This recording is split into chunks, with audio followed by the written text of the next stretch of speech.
فمن كان يرجو لقاء ربه فليعمل عملا صالحا আল্লাহ পাক বললেন যারা জান্নাতে আমি আল্লাহর দিদার চাই, আমি আল্লাহর সৌন্দর্য যে বান্দাগুলো জান্নাতের মধ্যে দেখতে চায়, রব্বুল আলামিন বলেন তারা যেন এই পৃথিবীর মধ্যে ভালো কাজ করে আমলে সালেহা করে, কারণ ভালো কাজ করলে রবকে পাওয়া যায়, ভালো কাজ ছাড়া আল্লাহর দিদার পাওয়া সম্ভব হবে না।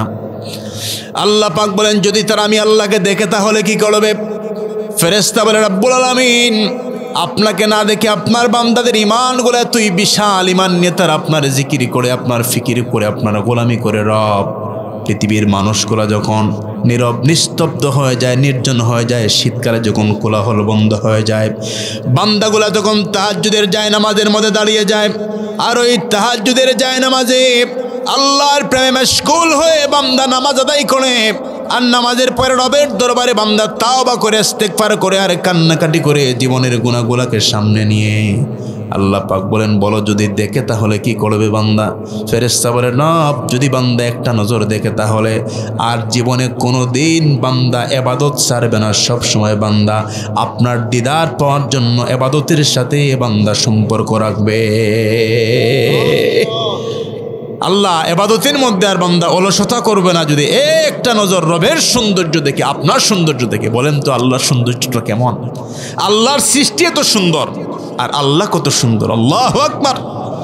মুমিন বান্দা আপনি ঈমান নিয়ে আপনি যখন সমুদ্রের পাশে দাঁড়াবেন, ওই সমুদ্রের সৌন্দর্য পরিচয় প্রদান করে কার? একটু আওয়াজ দিয়ে বলেন। আল্লাহর পরিচয় প্রদান করে। আপনি ঈমান নিয়ে যখন সূর্যের দিকে তাকাবেন, চন্দ্রের দিকে তাকাবেন, আসমানের দিকে তাকাবেন, আসমান কার কথা বলে? একটু আওয়াজ দিয়ে বলেন। আপনি আপনার চোখ দ্বারা যখন ঝর্ণার সৌন্দর্যের দিকে তাকান, ওই ঝর্ণাটা কার কথা বলে? আওয়াজ দিয়ে বলেন। ঈমান নিয়ে যেদিকেই তাকাবেন সেই দিকে পরিচয় পাওয়া যায় কার? একটু আওয়াজ দিয়ে বলেন। আল্লাহর পাওয়া যায়। জন্য ঈমান ছাড়া আল্লাহর পরিচয় পাওয়া সম্ভব নয়। চোখ তো নাস্তিকেরও রয়েছে, চোখ তো কাফেরেরও রয়েছে, চোখ তো মুশরিকেরও রয়েছে। তাদের চোখ থাকার পরেও তারা রবের পরিচয় খুঁজে পায় নাই। তার কারণ হলো অন্তরের মধ্যে কি নাই? একটু আওয়াজ দিয়ে বলেন। ঈমান নাই। এজন্য ঈমান যদি না থাকে, চোখ থাকবে, নাক থাকবে, কান থাকবে, সব থাকবে, কিন্তু অরিজিনাল কাজেগুলা করবে, অরিজিনাল কাজেগুলা করবে না। এই জন্য তো তারা বলে দেয়ার ইজ নো গড। যা দেখি তা বিশ্বাস করি, যা দেখি না তা বিশ্বাস করি না। তো যে বলে যা দেখি না তা বিশ্বাস করি না, তাকে একটু বলবেন কারেন্টের মধ্যে চুষ দিয়ে, আর ওই যে লাইনের ভিতরে তার আছে, ওই তারটা বের করে চুষ দিয়ে কারেন্ট অন করে বলবেন একটু তারের মধ্যে হাত দাও, হাত দিবে। কই না, কেন হাত দাও না? এটা কারেন্ট আছে, শর্ট মারবে। কই কারেন্ট কি দেখা যায়? আওয়াজ দিয়ে দেখা যায়। দললে বোঝা যায় কিনা? একটু আওয়াজ বলে। দললে তো বোঝা যায়। তো যারা আল্লাহকে বিশ্বাস করে না, ওকে বলবেন একটু চতুর্দিকে তাকাও। এই যে পৃথিবীর কোলাহল, সৌন্দর্য, প্রকৃতি সবগুলা দান করেছেন তিনি কে? আওয়াজ দিয়ে বলেন আল্লাহ। প্রতিদিন সূর্য পূর্ব দিগন্তে উদিত হয়, পশ্চিম দিকে অস্তমিত হয়। এর পিছনে মহাশক্তিধর মহানবের কুদরতি হাত আছে কিনা? একটু আওয়াজ দিয়ে বলেন। পৃথিবীর সবাই মিলে যদি বলে না আগামীকালকের সূর্য আমরা তুলব পশ্চিম দিকে, সম্ভব? তাহলে বুঝতে হবে রাজার উপরেও রাজা, বাদশার উপরেও বাদশা একজন রয়েছেন, তিনি হলেন তাবারাকাল্লাযী বিয়াদিহিল মুলক ওয়া হুয়া আলা কুল্লি শাইইন কাদির। তিনি হচ্ছেন রব। বলুন সুবহানাল্লাহ, সুবহানাল্লাহ। এজন্য আমাদের দেশে তো নাস্তিক আছে কিনা? একটা আওয়াজ দিয়ে বলেন। কাজ নাই তো, কাজ নাই। শুধু কীরকম আল্লাহ নাই, আল্লাহ নাই, যা দেখি তা বিশ্বাস করি। বাতাসও তো দেখা যায় না, কথা বলেন ঠিক কিনা? বাতাস শরীরে যে লাগে এটা বোঝা যায় কিনা? একটা আওয়াজ দিয়ে বলেন। তো আল্লাহ যে আছেন, যেদিকেই তাকাই সেই দিকে পরিচয় পাওয়া যায়।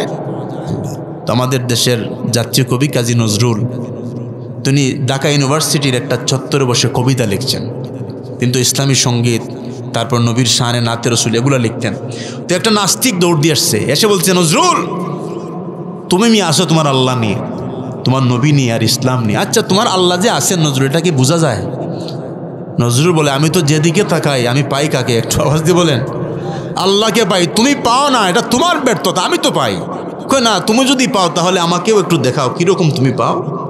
নজরুল বলছেন আল্লাহ এত বিশাল বড় ভাইরাস, একটা জ্ঞান দিয়ে দেন, রব্বি জিদনি ইলমা।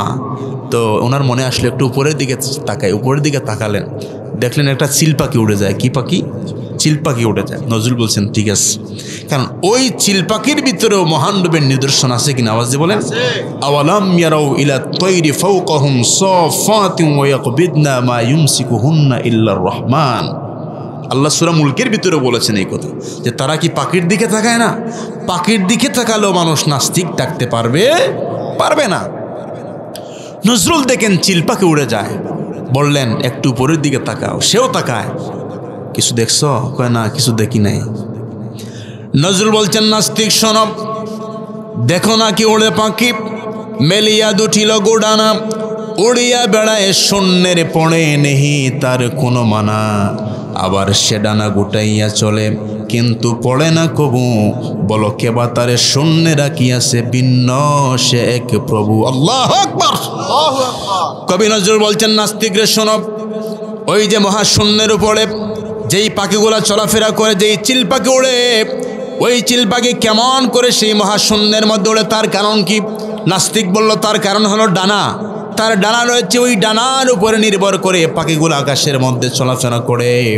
নজরুল বললেন নাস্তিক তাহলে বলো, মাঝে মাঝে ওই ডানাগুলো তারা এরকম গুটিয়ে নেয়, কথা বলেন ঠিক কিনা? দেখেছেন আপনারা ওই 1000 ফিট উপর থেকে পাখি এরকম ডানাকে গুটিয়ে নেয়, তাহলে ওই নাস্তিকের যুক্তি অনুযায়ী সেই পাখিটা তো তখন পড়ে যাওয়ার কথা ছিল, কথা বলেন ঠিক কিনা?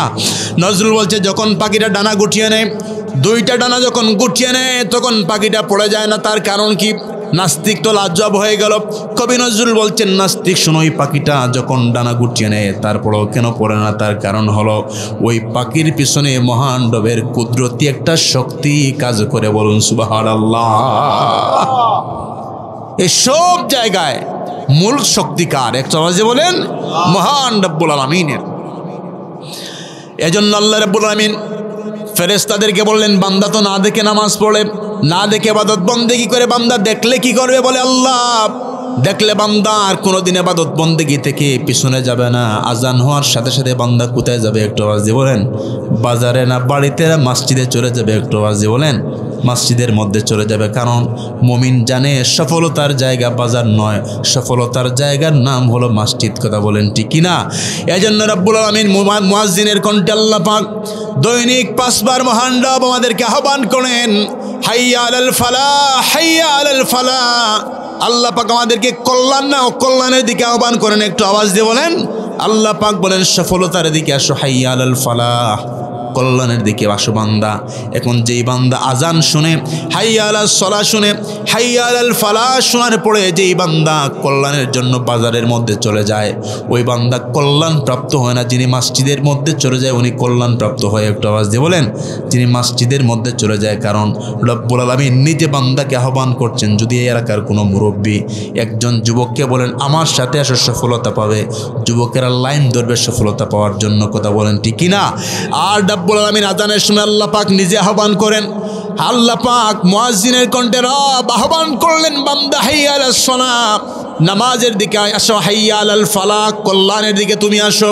ওই নামাজের কল্যাণ, নামাজের সফলতা বাদ দিয়ে আপনি যখন বাজারে থাকলেন, বাড়িতে থাকলেন, উদাসীনভাবে ঘোরাফেরা করলেন, আপনি কখনো সফলতার মুখ খুঁজে পাবেন না। কারণ মহান রব্বুল আলামিন মুমিনের সফলতা আল্লাহ পাক নামাজের মধ্যে রেখে দিয়েছেন। বলুন সুবহানাল্লাহ। সফলতা কোন জায়গায়? সফলতা হলো সেজদার মধ্যে, সফলতা হলো আল্লাহর জিকিরের মধ্যে, সফলতা হলো আল্লাহর ফিকিরের মধ্যে, সফলতা হলো রবের গোলামের মধ্যে, আর সব কিছু হলো বিফলতা, কথা বলেন ঠিক না? 60 বছর আর 70 বছরের জীবন নিয়ে কত স্বপ্ন, এই হলো না, সেই হলো না, এই পেলাম না, ওই পেলাম না, কথা বলেন ঠিক না? যেখানে চিরস্থায়ী জীবন, ওই জীবন নিয়ে আমাদের তেমন কোনো টেনশন নাই, কথা বলেন ঠিক কিনা? তেমন কোনো টেনশন নাই। এজন্য পৃথিবীতে অন্তরের চোখ খুলতে হবে। অন্তরের চোখ কীরকম খুলে জানেন? অন্তরের চোখ, আপনি যদি চোখের ডাক্তারে গিয়ে বলেন স্যার আমার একটু চোখের আলোটা বাড়িয়ে দেন, চশমা দিয়ে আলো বাড়িয়ে দেওয়া হবে। কিন্তু ইবাদতের মাধ্যমে বান্দার অন্তরের চোখটা খুলে যায়, জুড়ে বলুন সুবহানাল্লাহ।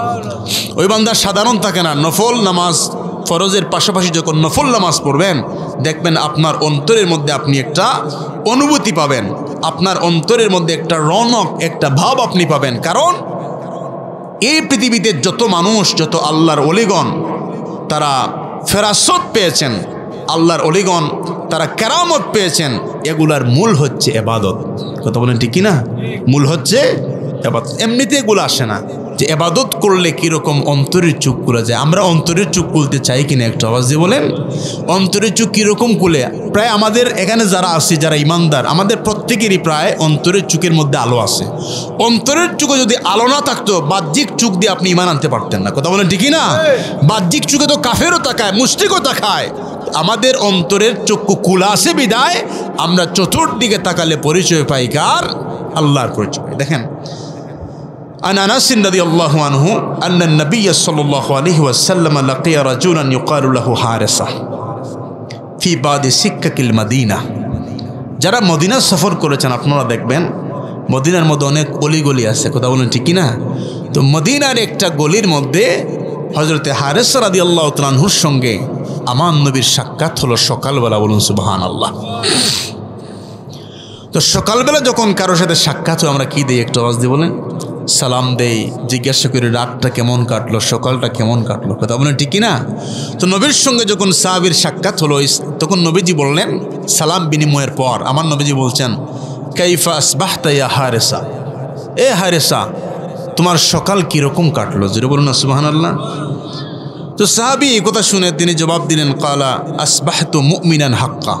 ইয়া রাসূলুল্লাহ, একজন প্রকৃত মুমিনের সকাল যেরকম কাটে আমিও আমার সকালটাকে ওই রকম কাটতেছি। বলুন সুবহান। আচ্ছা, এখন কি কেউ বলতে পারবেন একজন মুমিনের সকাল কীরকম কাটে? তো কথার ভিতরে হেকমত আছে কিনা একটু আওয়াজ দিয়ে বলেন।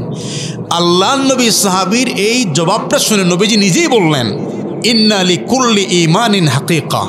এ হারেসা, ইমানি প্রত্যেকটা কথার ভিতরে একটা রহস্য রয়েছে। কথা বলেন ঠিকই না?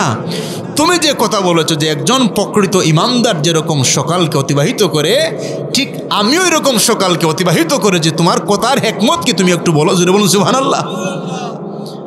হযরতে হারেসা বলছেন, ইয়া রাসূলুল্লাহ, ইয়া হাবিবাল্লাহ, তার কারণ হলো আমার সকাল আর রাত নবী আর দিন কীরকম কাটে সেটা হলো নবী, আমি দিনের বেলা রোজা রাখি, আর যখন রাত আসে নবী ওই সারা রাত এশার নামাজ আদায় করার পরে কিছু বিশ্রাম নিয়ে আমি সারা রাত রবের দরবারে আল্লাহকে খুশি করার জন্য আমি নামাজের মধ্যে কাটিয়ে দিই। বলুন সুবহানাল্লাহ।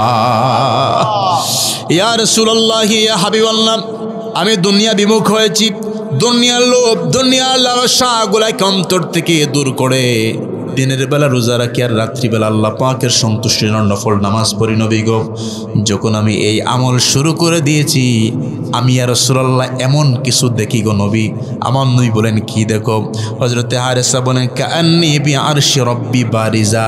আমি যখন আল্লাহর আসমানের দিকে তাকাই, আমার সামনে প্রবীণ আলেমে দিন যদি ভুল বলি তাহলে হুজুর বুঝবেন আমি হাদিস বলতেছি, শুনেন কীরকম অন্তরের চোখ খুলে যায়। ওই সাহাবী বলছেন, ইয়া রাসূলুল্লাহ, ইয়া হাবিবাল্লাহ, ওয়া কাআন্নী বিআরশি রব্বি বারিজা।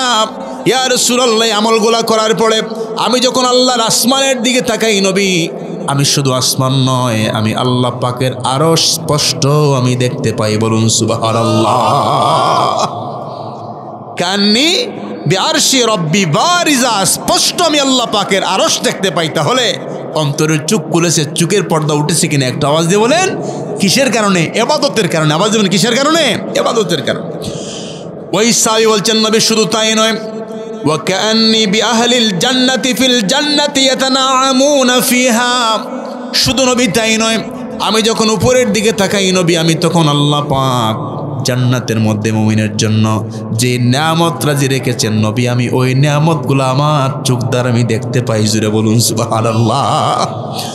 শুধু তাই নয় গো নবী, আমি যখন নিচের দিকে তাকাই আমি আল্লাহর জাহান্নামের আযাব দেখতে পাই।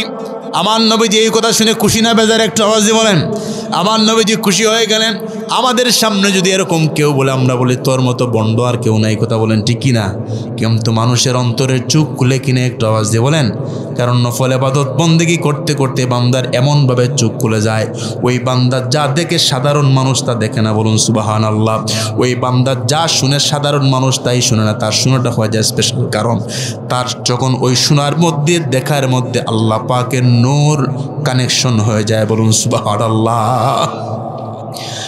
সাহাবী যখন এই কথা বলেন, আল্লাহর প্রিয় রাসূল বললেন, হারেসা রে শোনো, فقال النبي صلى الله عليه وسلم أبصرت فالزم আমার নবীজি বলছেন হারিসারে শোনো আল্লাহ রাব্বুল আলামিন তোমার অন্তরের চোখ মহান রব খুলে দিয়েছেন নিয়ামতটা ধারণ করো জোরে বলুন সুবহানাল্লাহ আল্লাহর নবী বলছেন হারিসারে তুমি কি আমি রাসূলের কাছে কোনো কিছু চাও তোমার জন্য কি কিছু দোয়া করব হযরত হারিসা রাদিয়াল্লাহু তাআলা হ্যাঁ বলছেন ইয়া রাসূলুল্লাহ ইয়া হাবিবাল্লাহ নবী গো পৃথিবীর কিছু আপনার কাছে চাই না একটা জিনিস চাই গো নবী সেটা হলো আপনি রবের দরবারে আমার জন্য দোয়া করেন আল্লাহ রাব্বুল আলামিন যেন আমাকে শাহাদাতের মঞ্জিল দান করেন বলুন সুবহানাল্লাহ এত নিয়ামত আমরা যদি কেউ উপরের দিকে চেয়ে আরশ দেখি আর জান্নাতের নিয়ামত দেখি আমরা দোয়া করব আল্লাহ আরো কিছুদিন হায়াত দেন নামাজও পড়ি আর এগুলো আরো দেখি কথা বলেন ঠিক না আর সাহাবী এগুলা দেখার পরে বলে রব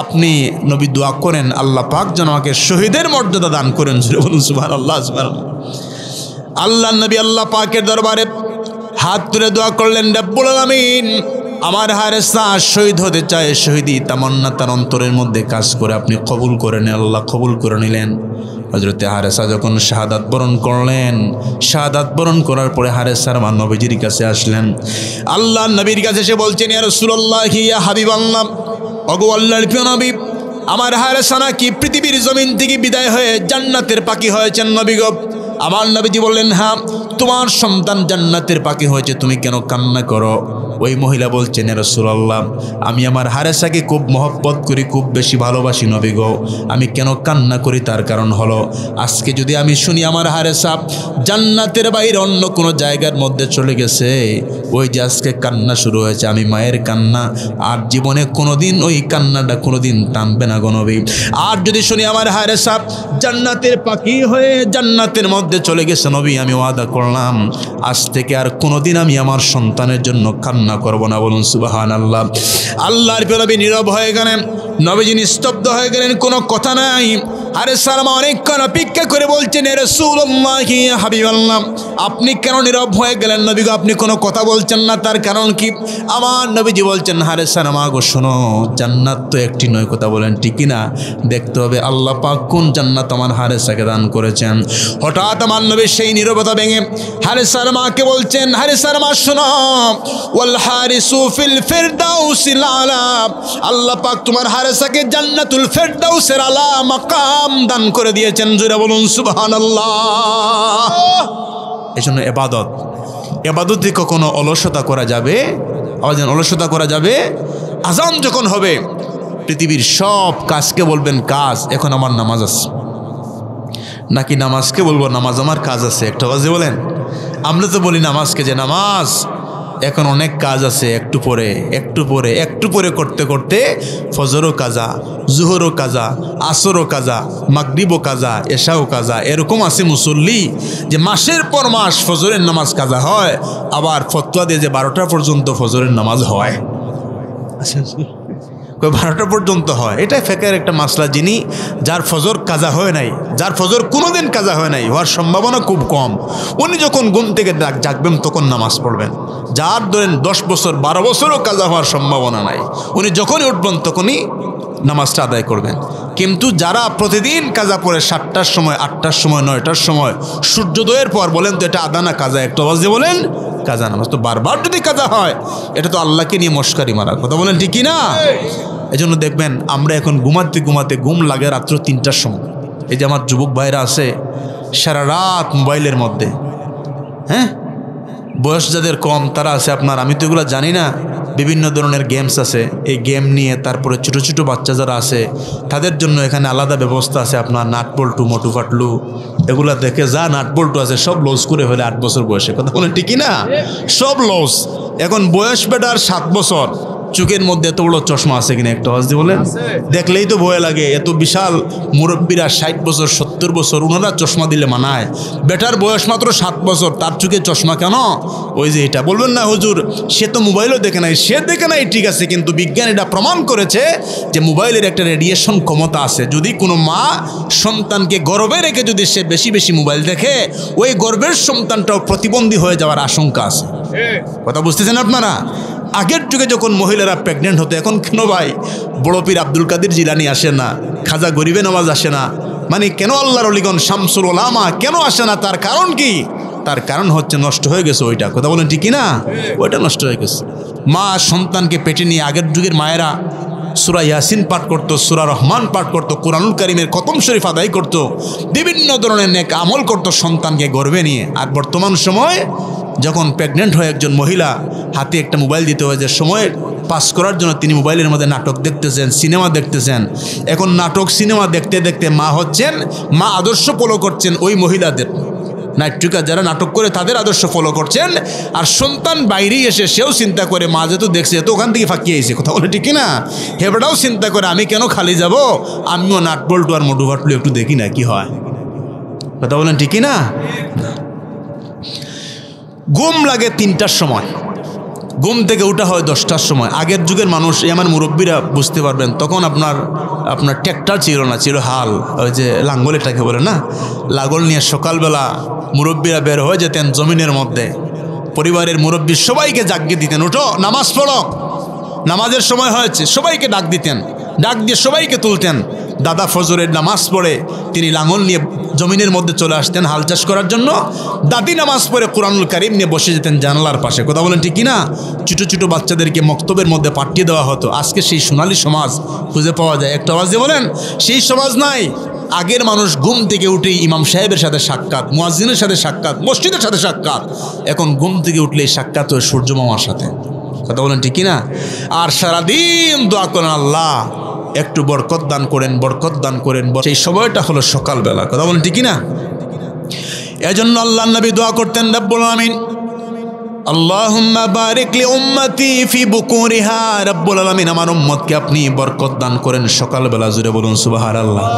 ঘুম থেকে 10টার পরে জাগার পর আমার যুবক ভাইরা মাঝে মাঝে বলে দিনটা খুব ছোট হয়ে গেছে, দিনটা খুব ছোট। অনেকে উঠে 12টার সময়, তো 12টার সময় উঠলে কি দিন লম্বা হবে না ছোট হবে? একটু আওয়াজ দিয়ে বলেন। যারা 10টার সময় উঠেন, 12টার সময়, একদিন আপনি উঠেন না ফজরের আজানের সময় আর ঘুমান আপনি এশারের পরে, আপনি দেখবেন দিন এখনো লম্বা আছে। কথা বলেন ঠিক না? অনেক লম্বা দিন। আপনি নিজে আপনার দিনকে ছোট করতেছেন। কথা বলেন ঠিক না? নাকি আগে দিন হতো আপনার 12 ঘন্টা 10 ঘন্টা, এখন ছোট হতে হতে দিন আসছে 5 ঘন্টা, এরকম নাকি? না আমরা ছোট করতেছি? একটু আওয়াজ দেন, আমরা ছোট করতেছি এগুলা। আপনি ঠিক টাইমে উঠেন, সঠিক সময়কে সঠিক সময়ে যেটা প্রয়োজন যেই সময় ওইটা ব্যবহার করেন, দেখবেন এখনও ঠিক আছে সবগুলা। কথা বলে ঠিকই না? এজন্য ফজরের আজানের সাথে সাথে যারা ঘুম থেকে জাগ্রত হবে, ফজরের আজানের পূর্বে আল্লাহর পক্ষ থেকে রহমতের ফেরেশতাগণ আমাদের ঘরে ঘরে আল্লাহর পক্ষ থেকে রহমত নিয়ে তাদের আগমন হয়। বলুন সুবহানাল্লাহ। আল্লাহ পাক পাঠিয়ে দেন, যাও আমার বান্দার যেটা লাগে ওই বান্দাগুলোকে ওইটা তোমরা দান করে দাও। তারা এসে দেখুন আমাদের ঘরের দরজা বন্ধ দেখে, ঘরের দরজা বন্ধ দেখার পরে বলে, রব্বুল আলামিন আপনি রহমত নিয়ে আর বরকত নিয়ে আপনার বান্দার ঘরে পাঠালেন, বান্দার ঘরের দরজা কি? একটু আওয়াজ দিবেন। ঘরের দরজা বন্ধ, আল্লাহ কি করব? আল্লাহ বলেন আমার কাছে তো মালের কোনো অভাব নাই, মালগুলা ফেরত নিয়ে আসতে হবে না। যে ঘর যদি বন্ধ হয় কোনো অসুবিধা নাই, ওই বরকতগুলা তোমরা পাহাড়ের মধ্যে ফেলে দাও। এই জন্য পাহাড়ের গাছেও পান ধরে, বাড়ির গাছেও পান ধরে। পান কোনটা টেস্ট বেশি বলেন তো? কেন? গাছ তো সমান। বাড়িতে একটা গাছ লাগালেন, পানি দিতে দিতে আর ডিগ দিতে দিতে এটা সোজা হয় না, বাঁকা হয়ে যায়। কথা বলেন ঠিকই না? আর ওই জঙ্গলে গাছ উঠছে, কথা বলেন ঠিকই না? এত সোজা গাছ, এটা কেন? বাড়িতে যেই বরকত পড়ার কথা ছিল ওইটা চলে গেছে পাহাড়ের মধ্যে। কথা বলেন ঠিকই না? এই জন্য ফজরের সময় ন্যূনতম উঠবেন, জাগবেন, সূর্যোদয়ের আগে ঘুমাবেন না, সূর্যোদয়ের পরে ঘুমান। ফজরের নামাজের পরে জিকির আছে, বিভিন্ন ওজিফা আছে, ইবাদত বন্দেগী রয়েছে, রিয়াজত রয়েছে, এগুলো করার প্রয়োজন আছে কিনা? একটা আওয়াজ দিয়ে বলেন। তো আমরা যত আরাম পেলাম, আমরা তত নষ্ট হচ্ছি না ভালো হচ্ছি? একটা আওয়াজ দিয়ে বলেন। তো আমাদের মুরব্বীরা ওনারা শুধু দোয়া করতেন, আল্লাহ আমাদের আওলাদদের ভবিষ্যৎ যেন ভালো হয়। তো আপনাদের দোয়া এমনভাবে কবুল হয়েছে, এখন আওলাদের জীবন ভবিষ্যৎ সুন্দর হতে হতে আওলাদ এখন ফজরের নামাজই বাদ, জোহরের নামাজও পড়ে না, মসজিদেই যায় না। এজন্য আল্লাহ পাক শুধু সুখী হওয়ার জন্য পৃথিবীতে আমাদেরকে পাঠান নাই। লাকাদ খালাকনাল ইনসানা ফি কাবাদ, মানুষকে পাঠানো হয়েছে পরিশ্রম করার জন্য। কথা বলেন ঠিকই না? পরিশ্রম করবে মানুষ। যতদিন মুসলমান পরিশ্রম করেছিল ততদিন পৃথিবীর মধ্যে মুসলমানদের নেতৃত্ব ছিল, কর্তৃত্ব ছিল। যেই দিন থেকে মুসলমান আরামপ্রিয় হয়েছে সেই দিন থেকে মুসলমানের নেতৃত্ব শেষ। কথা বলেন ঠিকই না? আমরা আরাম প্রিয়, সবাই এখন আরাম খুঁজি, শুধু আরাম আর আরাম। আরামের জন্য আল্লাহ বলেন পৃথিবী না, আরামের জন্য তো কবর রেখে দিয়েছি। কথা বলেন ঠিক কিনা? পৃথিবীতে আপনি কি আরাম করবেন? যদি 60 বছর বাঁচেন, 60 বছরের ভিতরে রাত আছে কয় বছর? 30 বছর। বুঝতেছেন? অর্ধেক তো আরামই করলেন। রাত আছে 30 বছর, 30 বছর তো আরামই করলেন। বাকি যে 30 বছর তো ঠিক করার প্রয়োজন আছে কিনা একটু আওয়াজ দিয়ে বলেন। অনেকে মনে মনে চিন্তা করেন না, বয়স 40 হোক, 40 হওয়ার পরে আস্তে আস্তে একটু একটু করে আপনার 1 ইঞ্চি দাঁড়িয়ে রাখবো। কয় ইঞ্চি? 1 ইঞ্চি। 50-এ যখন যাবে মোটামুটি 2 ইঞ্চিতে নিয়ে আসবো। কথা বলেন ঠিক কিনা? এখন 50-এ যাওয়ার পর অসুস্থ, বার্ধক্যতা ধীরে ধীরে ধীরে ধীরে চলে এসেছে। এখন ঘরের শাসি কয় না না, গিয়ে বলতেছেন, পরামর্শ করতেছেন বউয়ের সাথে যে দাড়ি রাখি গো। কয় না, দাড়ি রাখলে বয়স বেশি লাগে, তোমারে ভালো লাগে না।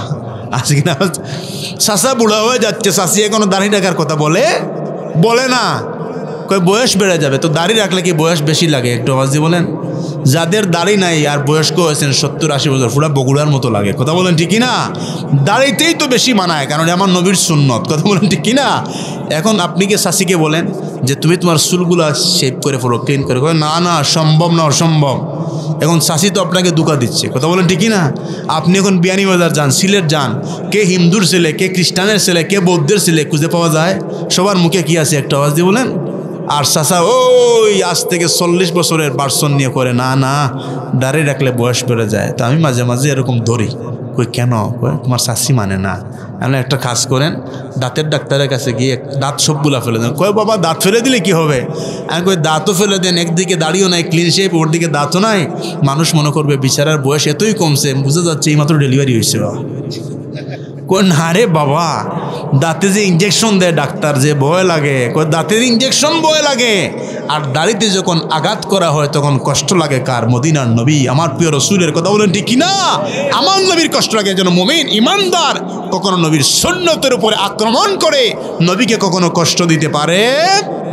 আর যুবকদের কথা তো বাদ দেওয়া যায় না, তারাও আছে মোটামুটি আধুনিক হতে হতে এমন হয়েছে, চুল আপনারা দেখবেন চতুর সাইড চুলাইয়া, মাঝখানে দক্ষিণ নালফট্টির দ্বীপ। কথা বলেন ঠিক কিনা? এদিকে আবার টান আছে 2টা। তো মাঝে মাঝে কই কিরে টান কেন? Rail line? কই জি না হুজুর, রেল লাইন না, এটা ক্রিস্টিয়ানো রোনালদোর স্টাইল। জুড়ে বলুন নাউজুবিল্লাহ। নেইমার, ক্রিস্টিয়ানো রোনালদো, মেসি, তাদের স্টাইল। তাই বললাম কেন? তুমি তো একজন মুসলমান, তোমার আদর্শ হলেন লাকাদ কানা লাকুম ফি রাসূলিল্লাহি উসওয়াতুন হাসানা। নবীর আদর্শ তুমি অনুসরণ করবে। তুমি কেন নেইমার, মেসির আদর্শ অনুসরণ করে? কই হুজুর ভালো লাগে। কি লাগে একটু জীবন ভালো লাগে আর কি। এখন যে যার আদর্শ ফলো করে সে তো তার দলের মানুষ। কথা বলেন ঠিক না? এখন তুমি চুল টুল সবগুলা তার মতো করলা, বলো তো মেসি, নেইমার, ক্রিস্টিয়ানো রোনালদো তাদেরকে পৃথিবীতে পাবে? তার কাছে যেতে পারবে? কই পারবো না। কবরে তাকে পাবে? কই পাবো না। হাসরে তাকে লাগবে? কই লাগবে না। আমি বললাম যাকে তোমার পৃথিবীতে প্রয়োজন তিনি তো আমার নবী। কথা বলেন ঠিক না? যাকে তোমার পৃথিবীতে প্রয়োজন, যাকে তোমার কবরে প্রয়োজন, যাকে তোমার হাসরে প্রয়োজন, যাকে তোমার জান্নাতে প্রয়োজন, ওই নবীর আদর্শ বাদ দিয়ে তুমি ইহুদি খ্রিস্টানদের আদর্শ তোমার মাথার মধ্যে তুলেছ, অবশ্যই বুঝতে হবে তোমার অন্তরের মধ্যে ইমানের দুর্বলতা আছে। কথা বলেন ঠিক না? ইমানের দুর্বলতা ছাড়া কেউ আল্লাহর নবীর আদর্শ থেকে বের হতে পারে। এখন কবরের মধ্যে যখন যাবেন, আদর্শ নবীর লাগবে কিনা? কথা বলেন লাগবে কিনা? এখন কবরে কি পৃথিবীর কোনো দলের পরিচয় চলে? যেমন আপনাকে যখন আপনাদের এলাকার কবরের মধ্যে ডেকে দিয়ে আসবে এরকম প্যাকেট করে, দেখেন কি বলে বিসমিল্লাহি ওয়ালা মিল্লাতে, নাকি বলে বিসমিল্লাহি ওয়ালা মিল্লাতে জাতীয় পার্টি, বিসমিল্লাহি ওয়ালা মিল্লাতে আওয়ামী লীগ, বিসমিল্লাহি ওয়ালা মিল্লাতে বিএনপি। সব শেষ, সব দুনিয়াতে শেষ। কথাগুলো বোঝার চেষ্টা করবেন, সব দুনিয়াতে শেষ। দলের জন্য মাথা ফাটাইছেন, দলের জন্য মার খেয়েছেন, বলেছেন অমুক ভাইয়ের কিছু হলে আগুন জ্বলবে ঘরে ঘরে। ভাই জানাজার নামাজও আসে নাই। কথা বলে ঠিক না? জানাজার নামাজও আসে না, মাটি তো দূরের কথা। যেই নেতার পিছনে ঘুরে ঘুরে ঘুরে ঘুরে জীবন শেষ করলেন, নেতা জানাজার নামাজও আসে নাই। এখন যখন আপনাকে কবরের মধ্যে রাখা হলো, বলা হলো বিসমিল্লাহি ওয়ালা মিল্লাতে রাসূলিল্লাহ, যে আল্লাহর নামে নবীর মিল্লাতের উপরে, মানে আল্লাহর নামের উপরে নবীর দলের উপরে তোমাকে রেখে দিয়ে আসলাম। এখন তোমাকে যে আমরা পরিচয় দিলাম তুমি নবীর দলের মানুষ, এখন কবরে ফেরেশতা সেই দেখে যদি বেটার বতাকা নাই, এটা কোন দলের রে? কইরা বললো বিসমিল্লাহি ওয়ালা মিল্লাতে রাসূলুল্লাহ। এখন দেখি মুখে কিতা নাই, দাড়ি নাই, এটা আবার কোন মিল্লাতের বা বলবে, এটা দিয়ে অস্তিত্ব নাই। যদি দেখে চুল ওই মডেলের, কত যুবক মোটরসাইকেলের নিচে পড়ে চলে যায়, কথা বলেন ঠিক না? এটা আবার কোন মিল্লাতের? বলার সময় বলল নবীর দলের মানুষ, আদর্শ দেখি নবীর নাই। কয় মান রাব্বুকা, কয় হা আলা আদরি, ওমা দীনুকা হা আলা আদরি, মান হাজার রাজুল আল্লাযী বুইসা ফীকুম হা আলা আদরি। আফসুস আফসুস, জানি না। জানবেন কেমনে? নবীর আদর্শ অনুসরণ না করলে কবরের মধ্যে বিপদ আছে কিনা, একটা আওয়াজ আছে কি নাই? আছে। এজন্য হুশে কাজ করতে হবে, বেহুশে না। কথা বুঝতেছেন আপনারা? হুশে কাজ করতে হবে। আমার সম্পর্কে মামা 23 বছর সৌদি আরব ছিলেন, তো বেটা কি একটা বাপ সামনে নিয়েছে, বুঝতেছেন আপনার? 23 বছরের সৌদি আরব প্রবাসী আমাকে সে বলছেন, হ্যাঁ ব্যাগ না, তোমরা বেটা বাংলাদেশে আসলেই ইয়া নবী সালাম আলাইকে দে মসজিদ টসিদ সব ভাঙে ফেলো। 23 বছর সৌদি আরব ছিলাম রে বাবা, ইতা নাই।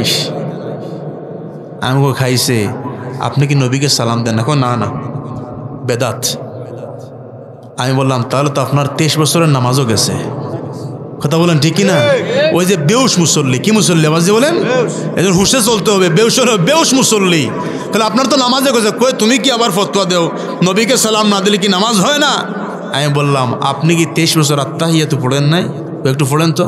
কই আত্তাহিয়াতু লিল্লাহি ওয়াস সালাওয়াতু ওয়াত তাইয়্যিবাতু আসসালামু আলাইকা আইয়ুহান নবী। বললাম থামেন থামেন, কাকে সালাম দিছেন? কই কাকে?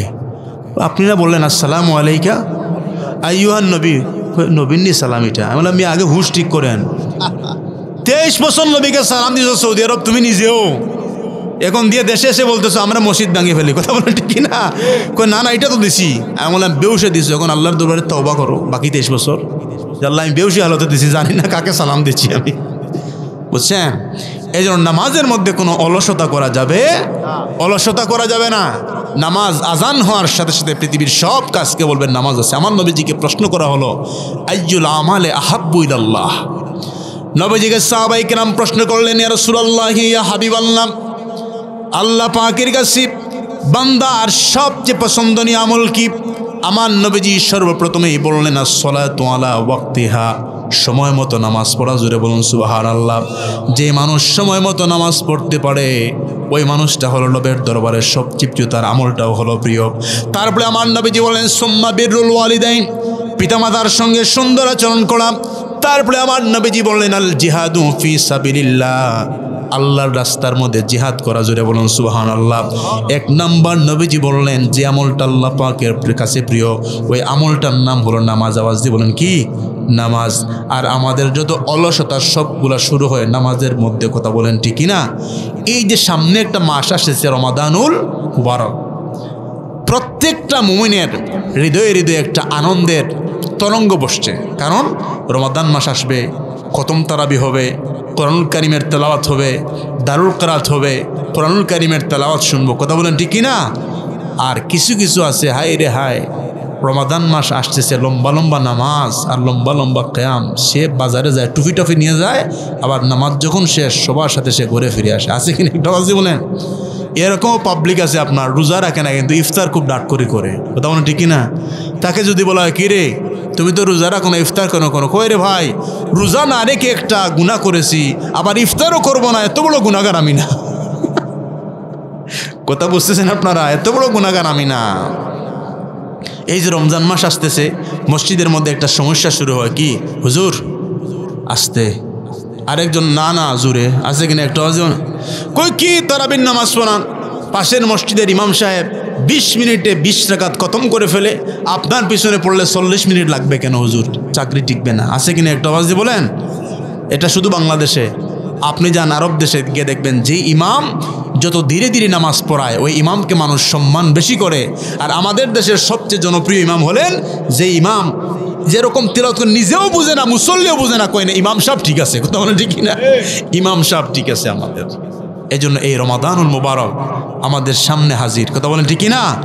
এই রমাদানকে নিজের জীবনের শেষ রমাদান মনে করবেন, আর একটা দোয়া পড়ে পড়ে রমাদান পর্যন্ত উপনীত হবেন।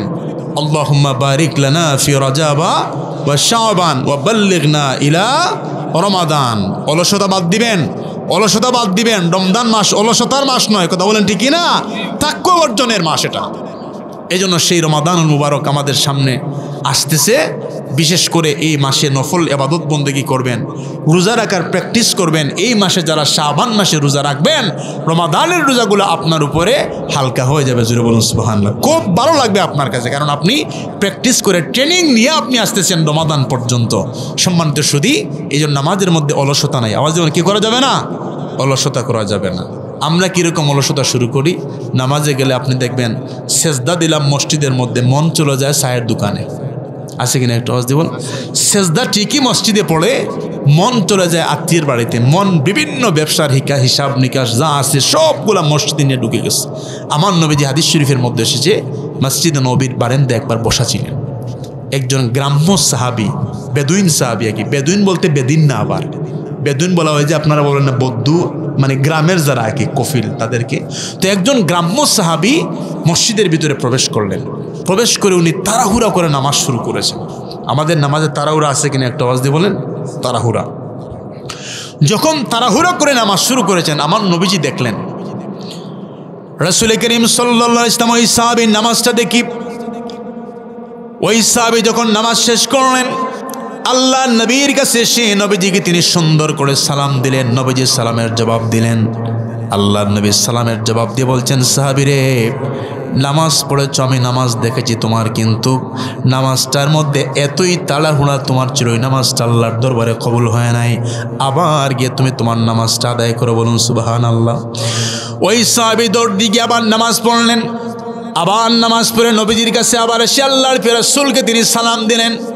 রাসূল করিম সাল্লাল্লাহু আলাইহি ওয়াসাল্লাম সালামের জবাব দিয়ে বলছেন, সাহাবী শোনো, সালাম দিয়েছো, সালামের জবাব দিলাম, এখনো তোমার নামাজটা পুরোপুরি আদায় হয় না, আবার গিয়ে তুমি নামাজ পড়ো। ওই সাহাবী আবার গিয়ে তিনি নামাজ পড়লেন। আবার নবীজির কাছে এসে তিনি নবীজিকে সালাম দিলেন। আমার নবীজি সালামের জবাব দিয়ে বলছেন, সাহাবীরা শোনো, 3 বার তুমি নামাজ পড়েছ, তোমার নামাজ কবুল হয় নাই। নামাজের মধ্যে তো তাড়াহুড়া করেছো, সাহাবী আবার গিয়ে তুমি নামাজ পড়ো। ওই সাহাবীর চক্ষু থেকে জর্জর করে পানিগুলা জমিনের মধ্যে পড়া শুরু হয়ে গেল। সাহাবী কান্না করে বলছেন, ইয়া রাসূলুল্লাহ, ইয়া হাবিবাল্লাহ, 3 বার নামাজ আদায় করলাম, নবী নামাজটা হয় নাই। 4 বার যা আদায় করবো আপনার দৃষ্টিতে সেটা হবে নবী। আমার অন্তরের মধ্যে ভয় চলে এসেছে, কীরকম নামাজ পড়বো। ইয়া রাসূলুল্লাহ, আপনি সুন্দর করে আমাকে নামাজের তালিম, নামাজের প্রশিক্ষণ দিয়ে দেন, ওই প্রশিক্ষণ নিয়েই যেন আমি নামাজ পড়তে পারি। জুড়ে বলুন সুবহানাল্লাহ। আমার নবীজি বলছেন, সাহাবীরে শোনো, যখন তুমি নামাজের জন্য দাঁড়াবে, পৃথিবীর সমস্ত খেয়াল ধ্যান সবগুলা তুমি পিছনে ফেলে দিবে, আর মনে করবে সামনের দিকে রব তোমাকে দেখতেছেন। ধীরস্থির ভাবে তুমি তাকবীরে তাহরিমা পাঠ করবে, সানা পাঠ করবে, সূরা ফাতিহা পাঠ করবে, তারপরে অন্য সূরা মিলাবে। আবার আপনি যদি জামাতের সহিত নামাজ পড়েন তাহলে নিজে কেরাত পড়বেন। আমাদের মাঝে মাঝে পাই যে অনেক মুসল্লিরা জানে না হানাফি মাযহাবের আমাদের, তো ওনারা মসজিদে গেলে কী করেন, ইমাম সাহেবও তিলাওয়াত করতেছেন, উনিও সাথে সাথে তিলাওয়াত করতেছেন না। ইমামের পিছনে মুসল্লির কোনো কেরাত নাই। সুবহান রাব্বিয়াল আযীম, সুবহান রাব্বিয়াল আলা এগুলো আছে, তাশাহুদ পড়বেন, দুরুদ পড়বেন, ইস্তিগফার পড়বেন। ইমাম সাহেব যখন বলবেন যে সামি আল্লাহু লিমান হামিদা, তখন মুসল্লি কি বলে, রব্বানা লাকাল হামদ বা রব্বানা ওয়ালাকাল হামদ আপনি পড়বেন, কিন্তু ইমামের সাথে আপনি তিলাওয়াত করবেন না, একা একা পড়লে তিলাওয়াত করবেন।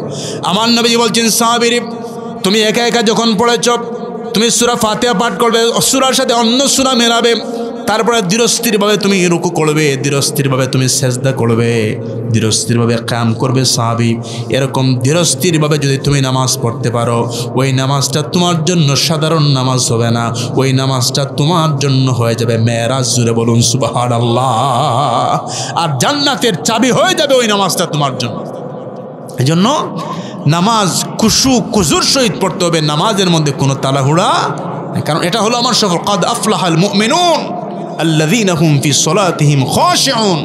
আল্লাহ পাক বলেন, তারাই সফল যারা তাদের নামাজের মধ্যে খুশু খুজু ঠিক রেখে নামাজ পড়েছে। জুড়ে বলুন সুবহানাল্লাহ, সুবহানাল্লাহ।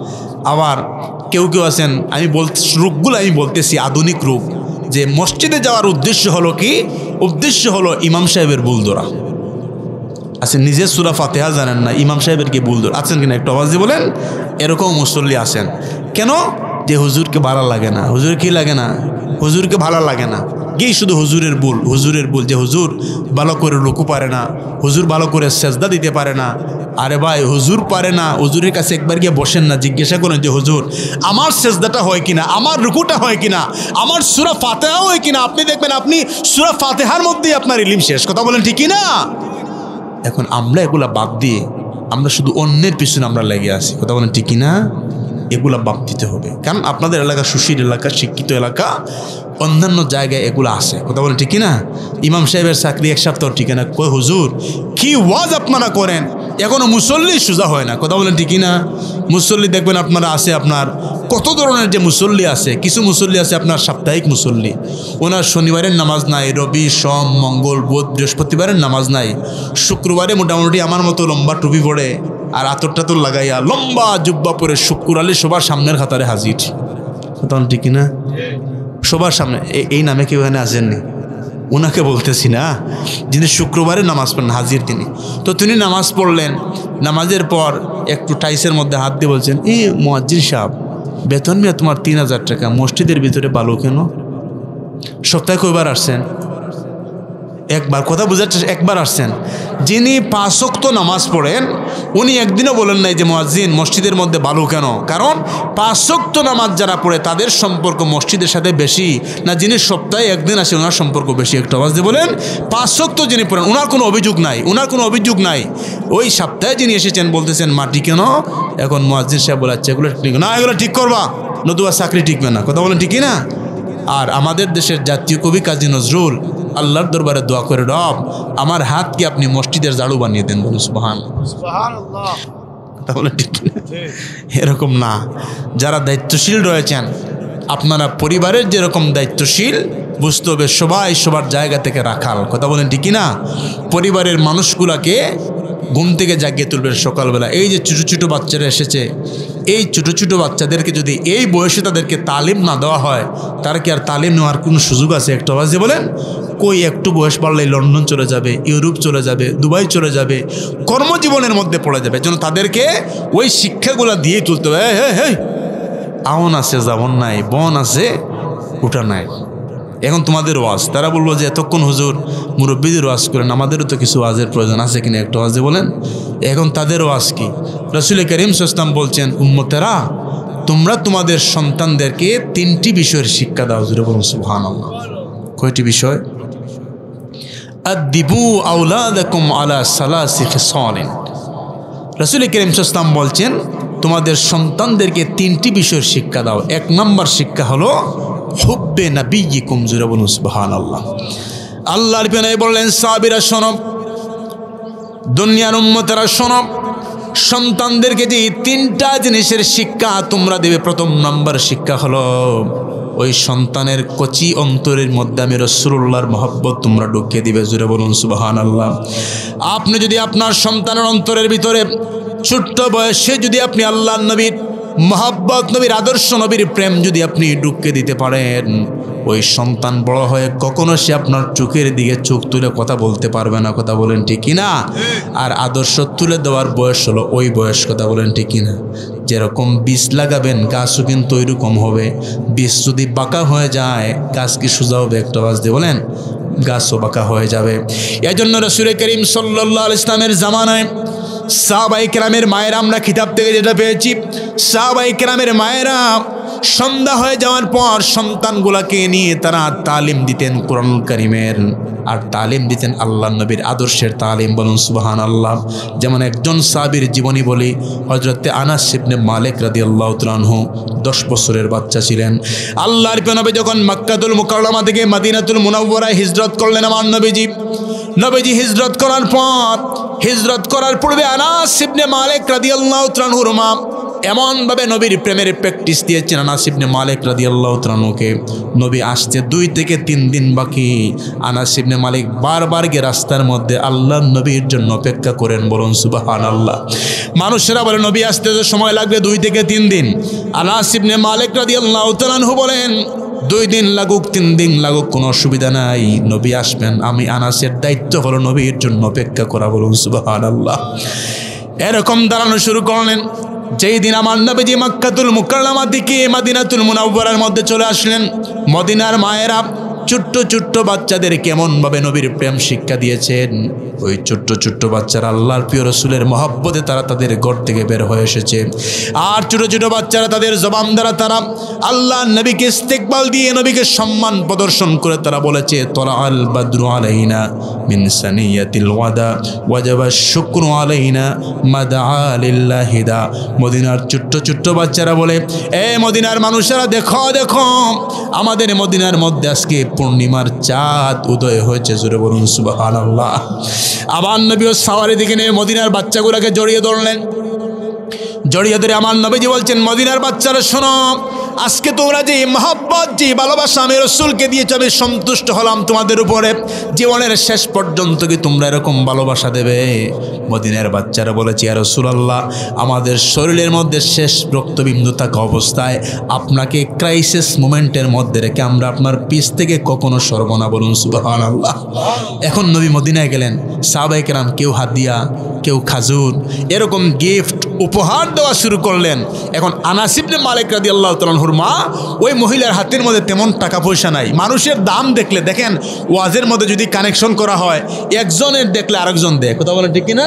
একটা উৎসাহ আসে কিনা? আওয়াজ দিয়ে বলেন। এখন যখন দান শুরু হয়েছে ভাই, এখন ওই সাহাবীর মা চিন্তা করলেন, মদিনার মানুষেরা নবীকে যেইভাবে দান করা শুরু করে দিয়েছে, আমার হাতে তো তেমন সম্পদ নাই, অর্থ সম্পদ নাই, আমি কি দেব? ওই ছোট্ট আনাস ইবনে মালিক 10 বছরের বাচ্চা, ওই বাচ্চাকে সাথে নিয়ে নবীজিকে বলছেন, ইয়া রাসূলুল্লাহ, মানুষ যেরকম দান করা শুরু করে দিয়েছে নবী, আমি আপনাকে কি দেব? আমার তো টাকা পয়সা নাই, আমি আমার ওই ছোট্ট 10 বছরের বাচ্চা আপনাকে দান করে দিলাম। জুড়ে বলুন সুবহানাল্লাহ, সুবহানাল্লাহ। আল্লাহর নবী বলছেন, ওই ছোট্ট বাচ্চা কি করবে? মা বলছেন, ইয়া রাসূলুল্লাহ, আমার ওই ছোট্ট বাচ্চা আপনার যখন ওযুর পানির প্রয়োজন হবে, আপনার ছোট ছোট কাজের প্রয়োজন হবে, ওই ছোট্ট বাচ্চা সেই কাজগুলোকে নবী আঞ্জাম দিবে। আল্লাহর নবী কবুল করলেন 10 বছরের বাচ্চা হযরত আনাস ইবনে মালিক রাদিয়াল্লাহু তাআলা আনহু। কি হযরত আনাস ইবনে মালিক রাদিয়াল্লাহু তাআলা আনহু বলেন, দুনিয়ার মানুষেরা রে, 10 বছর বয়সে আল্লাহর নবীর খাদেম হলাম। এই বাচ্চারা তোমরা ওয়াজ শোনো, এটা তোমাদের ওয়াজ। 10 বছর বয়সে আল্লাহর নবীর খাদেম হলাম, বাকি 10টা বছর আল্লাহর নবীর খেদমত করলাম। ওই 10 বছরে একদিন আল্লাহর নবীর রাগান্বিত চোখে আমার দিকে তাকান নাই। বলুন সুবহানাল্লাহ। 10 বছর। আর আমরা যখন, এখন বাচ্চারা খুব খুশি হইব, তবে যে হুজুর আমাদের ওয়াজে আসছেন, আমরা যখন তাদেরকে শাসন করি, এমন তাপ্পড় মারেন বাবা, খানের পর্দা শেষ। কথা বলে ঠিকই না? এরা শাসন না শোষণ, কথা বুঝতেছেন আপনারা? তো আনাস ইবনে মালিককে রাসূল কারীম সাল্লাল্লাহু আলাইহি ওয়াসাল্লাম 10 বছরের খাদেম বলেন না, রাগান্বিত চোখে নবী একদিনও আমার দিকে তাকান নাই। তো কিরকম নবীজি শাসন করতেন, আল্লাহ নবীর শাসন কিরকম ছিল জানার প্রয়োজন আছে কিনা? আওয়াজ দিয়ে বলেন। আনাস ইবনে মালিক রাদিয়াল্লাহু তাআলা আনহু বলেন, একদিন নবীজি আমাকে বললেন, ওই পাশ থেকে একটা জিনিস নিয়ে আসো। তেমন আমি যখন রওনা দিলাম, রাস্তার মধ্যে গিয়ে দেখি ছোটো ছোটো বাচ্চারা খেলাধুলা করে। এবং তিনি তো ছোটো মানুষ, তাদের সাথে খেলাধুলার মধ্যে পার্টিসিপেট করলেন, খেলাধুলার মধ্যে মত্ত হয়ে গেলেন, ওইটা ভুলে গেলেন নবীর নির্দেশটা। এখন খেলাধুলা করতেছেন, খেলাধুলা করতে করতে আমার নবীজি অপেক্ষা করতে করতে হঠাৎ চিন্তা করলেন, আমার আনাস ইবনে মালিক কয়, এখনও তো আসে না। নবীজি বের হলেন, বের হয়ে আমার নবীজি ধীরে ধীরে ধীরে ধীরে ওই মাঠের পাশে গেলেন। গিয়ে আমার নবীজি চিন্তা করলেন, এখন যদি সমস্ত বাচ্চাদের সামনে যদি আমি আনাস ইবনে মালিককে কিছু বলি, তারও তো একটা ব্যক্তিত্ব আছে, শখসিয়ত আছে কিনা একটা আওয়াজ দিয়ে বলেন। আপনার সন্তানকে আপনি 10-12টা সন্তানের সামনে মারবেন না, এটা তারও একটা ব্যক্তিত্ব, একটা শখসিয়তের একটা নুকসান হয়। গড়ে এনে আপনি শাসন করবেন, বাইরে আপনি তাকে শাসন করবেন না, কারণ ইজ্জতের একটা ব্যাপার সেপার আছে। মানুষ ছোটো হতে পারে, তারপরে তো ব্যক্তিত্ব বুঝে কিনা একটা আওয়াজ দিয়ে বলেন। ব্যক্তিত্ব তারা আরও ভালো বুঝে, কারণ তাদের ব্রেনটা খুব শার্প। এখন নবীজি গাছের আড়ালে দাঁড়িয়ে ওনার খেলা দেখতেছেন। আনাস ইবনে মালিক বলেন, আমি খেলতে খেলতে খেলতে খেলতে হঠাৎ আল্লাহ নবীর দিকে আমার চোখ পড়ে গেছে, আর নবীর চোখটা আমার দিকে পড়ে গেছে। সুবহানাল্লাহ বলেন। আনাস ইবনে মালিক রাদিয়াল্লাহু তাআলা আনহু বলেন, আল্লাহ নবীর দৃষ্টিটা যখন আমার দিকে পড়ে গেল, আমার চোখটা যখন নবীর দিকে পড়ে গেল, আমি চিন্তার মধ্যে পড়ে গেলাম, নবী আজকে কি শাসন করবেন, আমাকে কি কথা বলবেন নবী আমাকে। দুনিয়ার মানুষেরা রে, আমার চোখটা যখন নবীর চোখের দিকে, নবীর চোখ মুবারক যখন আমার চোখের দিকে পড়লো, আল্লাহ নবী গালি তো দূরের কথা, আল্লাহর নবী ধমক তো দূরের কথা, আল্লাহর নবী এত সুন্দর করে আমার দিকে চেয়ে নবীজি একটা মুস্কি হাসি দিলেন। আল্লাহর নবী আমাকে ওই যে 10 বছর বয়সে সুন্দর করে একটা মুস্কি হাসি দিয়েই শাসন করলেন, জীবনের বাকি সময়গুলো আল্লাহর নবীর ওই শাসন কোনোদিন বলি নাই। আল্লাহু আকবার। নবীজি ওই ছোট্ট মুস্কি হাসিটা দিয়ে আমার নবীজি শাসন করেছেন সাহাবায়ে কেরামদেরকে। তো নবীজি বলছেন এক নাম্বার, এটা বলে আমি আলোচনা শেষের দিকে যাব, এক নাম্বার নবীজি বলছেন সন্তানদেরকে শিক্ষা দাও হুব্বে নাবিয়িকুম। আওয়াজ বলেন কি? হুব্বে নাবিয়িকুম। কারণ সন্তান যদি নবীকে চিনে, মা বাবাকেও চিনবে, আল্লাহকেও চিনবে, পীরও চিনবে, সাহাবায়ে কেরামও চিনবে, মুরব্বিও চিনবে, যুবকও চিনবে, ভাইও চিনবে, বোনও চিনবে, প্রতিবেশীও চিনবে, আত্মীয় চিনবে। কথা বলেন ঠিক না? আর যার কাছে নবীর পরিচয় নাই তার কাছে তো কিছুই নাই। কথা বলেন ঠিক না? আবু জাহেল নবীকে চিনে নাই, নবীকে চিনে নাই, বিদেশে আল্লাহকেও, নবীকে চিনে নাই, জান্নাতও চিনে নাই, নবীকে চিনে নাই, জাহান্নামও চিনে নাই। মানে নবীকে চিনেছেন আবু বকর, সবগুলা পেয়েছেন, বলুন সুবহানাল্লাহ। সিদ্দিক আকবর হয়েছেন, নবীকে চিনেছেন ওমর, ফারুক আজম হয়েছেন, নবীকে চিনেছেন উসমান, হয়েছেন জিন্নুরাইন, নবীকে চিনেছেন হযরত আলী রাদিয়াল্লাহু তাআলা, হয়েছেন আসাদুল্লাহিল গালিব। জোরে বলুন সুবহানাল্লাহ। নবীকে যারা চিনেছে আল্লাহকেও তারা চিনেছে। এজন্য সন্তানকে প্রথমে নবী চিনাতে হবে। আবার আমরা কি করি জানেন? আমরা আমাদের সন্তানগুলো যখন বাসা ফুটে, মুখ থেকে যখন বাসা ফুটে, তখন মা বাবারা কি শিখায়? এখন তো আমরা আধুনিক সবাই, আমরা আরবিকে গুরুত্ব না দিয়ে ইংরেজিকে আমরা বেশি গুরুত্ব দিই বর্তমানে। কথা বলেন ঠিক না? বেশি গুরুত্ব দিই আমরা। আগের যে আমার মুরব্বীরা যারা, ওনারা সন্তানদের মুখ ফুটাতেন, মুখের বাসাটা প্রথমে আল্লাহু দ্বারা। কি খুশি হতেন যে আমার ছেলে আল্লাহ বলতে পারে। কথা বলেন ঠিক না? নবী বলতে পারে। এখন মুখের বাসা শুনে আপনার ফুটে টাটা দিই, মাও খুশি, টাটা পারে, কি পারে একটা ওজন, টাটা পারে, আল্লাহ না, টাটা দিয়ে মুখের বাসা শুরু হয়েছে। তাহলে মাঝে মাঝে টাটাও পড়ে। কথা বলেন ঠিক কিনা? এজন্য টাটাও পড়ে মাঝে মাঝে। এজন্য রাসূল করিম সাল্লাল্লাহু আলাইহি ওয়াসাল্লাম বলছেন, উম্মতেরা সন্তানগুলোকে প্রথমে আমি নবীর প্রেম শিক্ষা দেবে, আমি নবীর মহব্বত তোমাদের সন্তানের সিনায় সিনায় নবী প্রেমের তরঙ্গ বয়ে দেবে। দ্বিতীয় নম্বরে আমার নবীজি বললেন হুব্বে আহলে বাইতিহি, আমি রসুলের আহলে বাইতের মহব্বত তাদের অন্তরের মধ্যে ঢুকিয়ে দিবে। জুড়ে বলুন সুবহানাল্লাহ। এক নাম্বার নবীজি বলেন নবীর প্রেম। দ্বিতীয় নাম্বার নবীজি বলেন হুব্বে আহলে বাইতিহি, আমি রসুলের আহলে বাইত, আমার পরিবারের মহব্বত তোমাদের সন্তানদের কলিজার মধ্যে ঢুকিয়ে দিবি। আর তৃতীয় নম্বরে আমার নবীজি বলেন ওয়াকরাতিল কোরআন, তোমরা তোমাদের সন্তানগুলাকে কোরআনুল কারীমের প্রশিক্ষণ দান করবে। জুড়ে বলুন সুবহানাল্লাহ। এখন সন্তানকে ডাক্তার বানালেন, কিন্তু আপনি থেকে কোরআন শিখান নাই। ওই সন্তানটা যখন ডাক্তার হবে তখন সাধারণ ডাক্তার নয়, মানুষের গলা পর্যন্ত কেটে দেবে। কথা বলেন ঠিক আছে না? আসেনি? বেটা ডাক্তার হয়েছে, এখন বুঝে না কে মিসকিন, কে গরিব, কে অসহায়, কি বান্দার হক, কি আল্লাহর হক, এগুলো কিছুই জানে না। তার কারণ কি? ডাক্তার হয়েছে ঠিক, কিন্তু তার কাছে আল্লাহ পাকের ভয় এবং কোরআনের নলেজ নাই। কথা বলেন ঠিক কিনা? সন্তানকে আপনি ইঞ্জিনিয়ার বানালেন, কিন্তু কোরআনের জ্ঞান তাকে দেওয়া হয় নাই। ইঞ্জিনিয়ার সন্তান হয়েছে ঠিক, কিন্তু সে রোডের বদলা কি দেয়? একটু আওয়াজ দিয়ে বলেন। রোডের বদলা কি দেয়? বাঁশ। আওয়াজে রোডের বদলা বাঁশ দেয়। ইঞ্জিনিয়ার সাহেবকে জিজ্ঞাসা করো, ইঞ্জিনিয়ার সাহেব এখানে তো রড লাগার কথা, রোডের বদলা বাঁশ কেন কয়? বাঁশ যেটা রোডও সেটা তার কারণ হলো যার কাছে কোরআন সুন্নাহর জ্ঞান নাই, তার কাছে আমানতদারিতা বলতে কোনো কিছু নাই। জন্য সন্তানগুলোকে আগে কোরআনুল কারীম শিখাবেন, আগে নবীর আদর্শ শিখাবেন, আগে ইসলামের দরব তাদের অন্তরের মধ্যে ঢুকাতে হবে। তারপরে জাগতিক শিক্ষা, পারিবারিক শিক্ষা যেগুলো আছে সবগুলো লাগবে। এখন এই শিক্ষাগুলো পাওয়া যায় যে প্রতিষ্ঠানের মধ্যে, ওই প্রতিষ্ঠানের নাম হলো মাদ্রাসা। কথা বলেন ঠিক কিনা? আমি স্কুলকেও প্রতিপন্ন করছি না, কারণ স্কুলের ক্লাস 1 থেকে শুরু করে মাস্টার্স পর্যন্ত এমন একটা পাঠ নাই যেই পাঠের মধ্যে আল্লাহর হক সম্পর্কে আলোচনা আছে, নবীর হক সম্পর্কে আলোচনা আছে, প্রতিবেশীর হক সম্পর্কে আলোচনা আছে, আত্মীয়র হক সম্পর্কে আলোচনা আছে, ভাইয়ের হক সম্পর্কে আলোচনা আছে, বোনের হক সম্পর্কে আলোচনা আছে। এরকম কোনো পাঠ স্কুলের বইয়ের মধ্যে আওয়াজ দিয়ে বলেন নাই। আমরা কি শিক্ষা দিচ্ছি? দেন স্কুলে ঠিক আছে, আপনার সন্তান যদি ইংরেজি শিখে ইঞ্জিনিয়ার হয়, ডাক্তার হয়, ইসলামের জন্য গর্বের বিষয়, কিন্তু আগে তো কোরআন দিতে হবে। কথা বলেন ঠিক কিনা?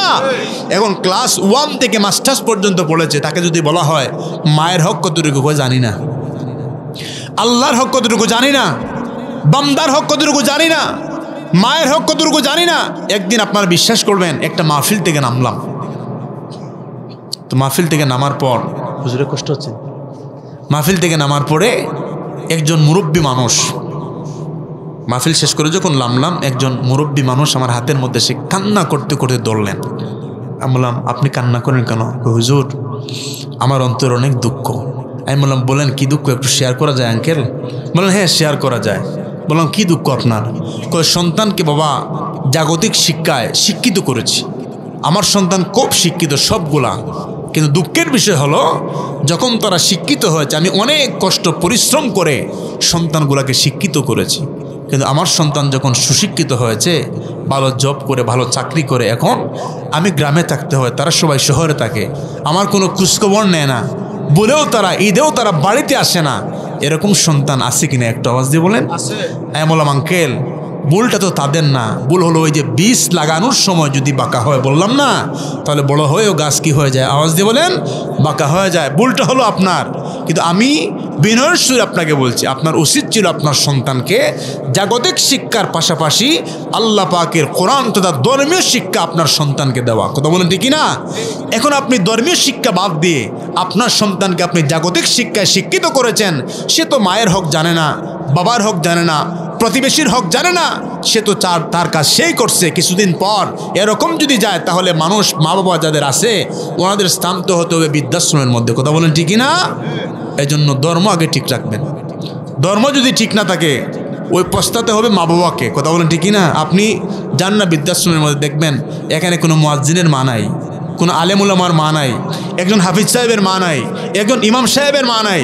সেখানে আপনি গিয়ে পাবেন কোটিপতি যাদের লক্ষ লক্ষ টাকা রয়েছে, ওই মা বাবা বৃদ্ধাকালে একটু কথা বলে বেশি, এর জন্য সহ্য হয় নাই, মা বাবাকে ওই জায়গায় রেখে দিয়েছে। কথা বলেন ঠিক না? ধর্মীয় জ্ঞান যাদের আছে তারা এই কাজগুলো কখনো করবে না। তো আমার নবীজি বলছেন হুব্বে মোস্তফা। দ্বিতীয় নম্বর পারিবারিক নলেজ তথা রাসূল করিম সাল্লাল্লাহু আলাইহি ওয়াসাল্লামের পরিবার। নবীর পরিবার কারা? হযরত আলী রাদিয়াল্লাহু তাআলা আনহু, মা ফাতেমা রাদিয়াল্লাহু তাআলা আনহা, হাসনাইনে কারিমাইন, আজওয়াজে মুতাহারা, এই সবাই হচ্ছেন নবীর পরিবার। যদিও এখানে দুইটা পার্ট রয়েছে, আহলে বায়তে রাসূল, তারপরে নবীর পরিবার, কিন্তু সবাই নবীর পরিবারের অন্তর্ভুক্ত। আমরা যে পারিবারিক নলেজ নেব আমার নবীর পরিবার থেকে। কথা বলেন ঠিক না? আমার নবীর পরিবার থেকে নেব। যতটুকু আলোচনা হয়েছি আল্লাহ পাক যেন আমাকে এবং আপনাদেরকে আমল করার জন্য তৌফিক দান করেন, বলুন আমিন।